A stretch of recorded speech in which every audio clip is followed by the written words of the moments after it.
Free. আসসালামু আলাইকুম রহমতুল্লাহ। আজকের ফিজিক্স কোয়েশ্চেন সলভ ক্লাসে তোমাদের সবাইকে স্বাগতম।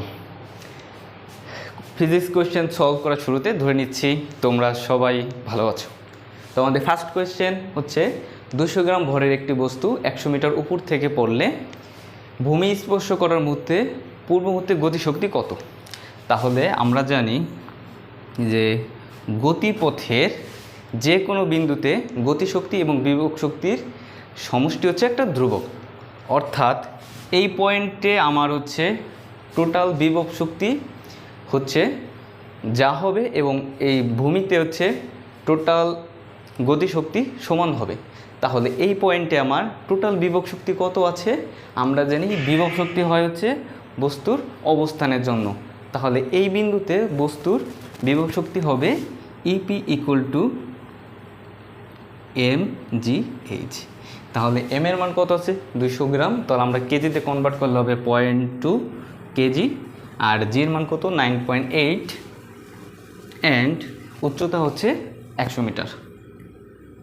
তাহলে আমরা কি জানি 9.8 যদি 100 দ্বারা মাল্টিপ্লাই করি মানে গুণ করি তাহলে হবে 2 ঘর ডানে যাবে, তার মানে আসতেছে কত? 980। 980 ইন্টু হচ্ছে 0.2 মানে হচ্ছে কত? 2/10।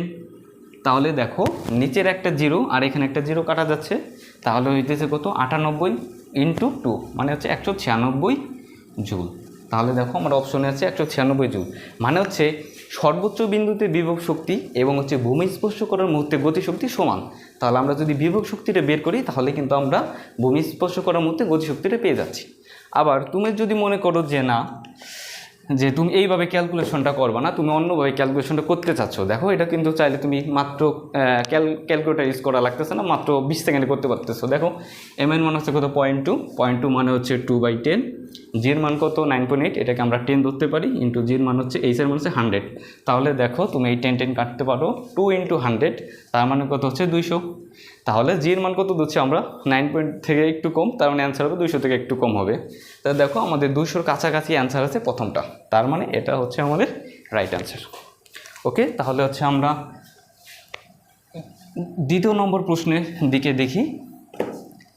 দেখো দ্বিতীয় নম্বর প্রশ্নটা হচ্ছে 33% কর্মদক্ষতা সম্পন্ন একটি তাপ ইঞ্জিনে 9 × 10⁴ জুল তাপ শক্তি সরবরাহ করা হলো।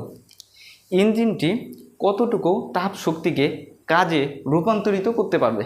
তাহলে এই এমসিকিউটার জন্য আমরা কিন্তু একটা ফর্মুলা জানি যে ইঞ্জিনের দক্ষতা ইটা ইকুয়াল টু কত? W/Q। তো এখানে দেখো 30% হচ্ছে আমাকে বের করতে হবে কত? W ইকুয়াল টু কি? তাহলে W equal to eta into q. তাহলে দেখো 33%, আমরা পার্সেন্টটিকে হচ্ছে আমরা দেখো নাম্বারে এক্সপ্রেস করবো। তাহলে 33% মিনস হচ্ছে 1/3 এবং কিউর মান কিন্তু আমাকে দেওয়া আছে, দেখো 9 × 10⁴। তাহলে কী হবে? 3, এখানে হবে 3, তাহলে 3 × 10⁴। তার মানে প্রথম অ্যান্সারটাই হবে কিন্তু এইটা, কিন্তু আমি যেটা রাইট অ্যান্সার করছি এটা হচ্ছে ভুল। কেন ভুল? দেখো খেয়াল করো, 3 × 10⁴ মানে হচ্ছে 3-এর পর 4টা জিরো হবে। তুমি প্রথম অপশনে 3-এর পর 3টা জিরো, মানে তুমি কিন্তু রং অ্যান্সার দাগে আসতেছো। তার মানে তোমার রাইট অ্যান্সার হবে সি, গ। কত হবে? 3-এর পর 4টা শূন্য। ওকে, তাহলে আমরা নেক্সট কোয়েশ্চেনের দিকে আগাই। আচ্ছা, তাহলে দেখো আচ্ছা আমাদের হচ্ছে ভূমি থেকে হচ্ছে আমাকে বলে দিছে 45 মিটার উঁচু দালান। তো এখান থেকে কি করছি আমরা? ভূমির সমান্তরালে আনুভূমিকভাবে কি করতেছি? আমরা একটা বস্তুকে দেখো নিক্ষেপ করা হইতেছে। কত বেগে নিক্ষেপ করা হইতেছে সেটা হচ্ছে আমাকে দেওয়া আছে 16 মিটার/সেকেন্ড বেগে। তাহলে আমরা কিন্তু একটা এই ম্যাথটা সলভ করার জন্য বলছে পাথরটি ভূমিতে পৌঁছাতে কত সময় লাগবে। তাহলে আমরা কিন্তু জানি যে তোমার আনুভূমিকভাবে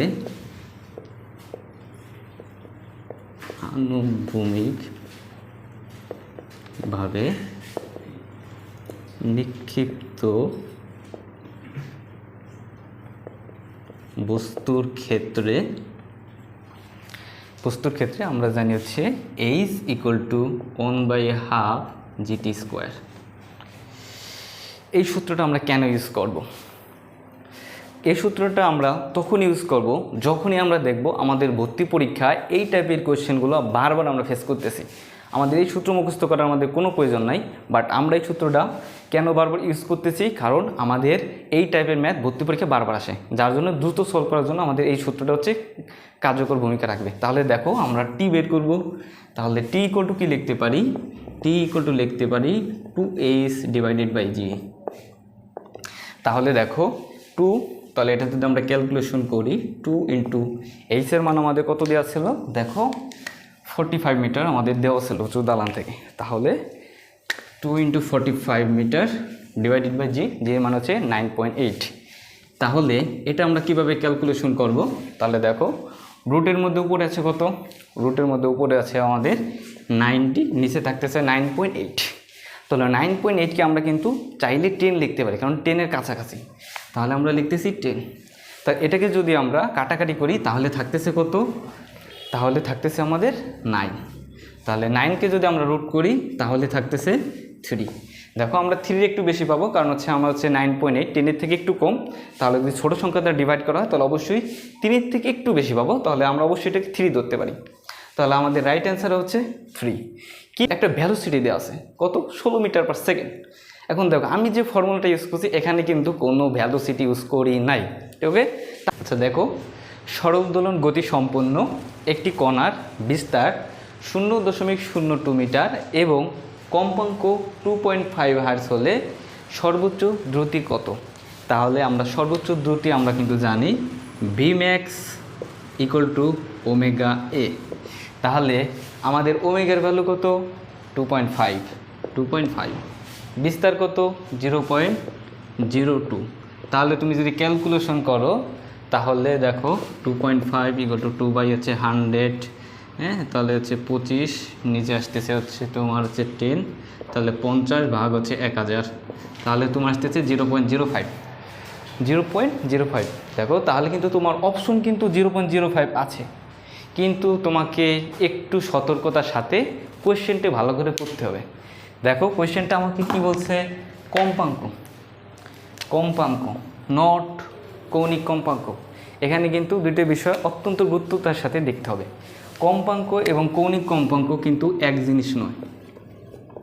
কম্পাঙ্ক হচ্ছে আমরা এফ দ্বারা প্রকাশ করা হয় এবং হচ্ছে কৌণিক কম্পাঙ্ক হচ্ছে